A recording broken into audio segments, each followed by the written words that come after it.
Hello મિત્રો, આપણે આયા જ્યાં છે બગીચામાં. અહીંયા બધા માણસો બેઠા છે. આપણે એક ભાઈને પૂછો. હલો હલો, આમ તાકજો ભાઈ મારો. તમે કીર્તિ અને ખજૂર વિશે શું કહેવા માંગો? અત્યારે જબ્બર વિરોધ હેડી રહ્યો છે, તો તમારું કેવું શું છે ભાઈ મારો? આ ફિકરમાં બોલ દો ભાઈ મારો. જે કરી રહી છે ખોટું કરી રહી છે. ખજૂરભાઈ ભગવાન માણસ છે, આપણે ભગવાન જેવા માણસને આપણે સપોર્ટ કરવો પડે. કીર્તિ તું જે કરી રહી ખોટું કરી રહી છે. ખજૂરભાઈ ભગવાન વસ્તી મોને છે અને 345 મકાન બની આલ્યા છે, એટલે તમે બધા એના ફેન છો.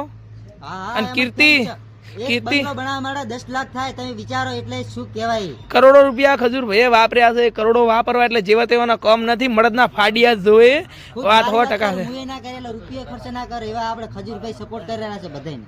ભાઈ તમારી વાતથી ભાઈ હું તમારો ફેન થઈ ગયો ભાઈ. તમે ખજૂરભાઈને સપોર્ટ કરો, હું ખજૂરભાઈને સપોર્ટ કરું, આખી દુનિયા ખજૂરભાઈને સપોર્ટ કરે. અને કીર્તિ તો આખા ગામને ગાળો બોલે છે, તો કીર્તિ રી એને મારો બા સપોર્ટ કરે.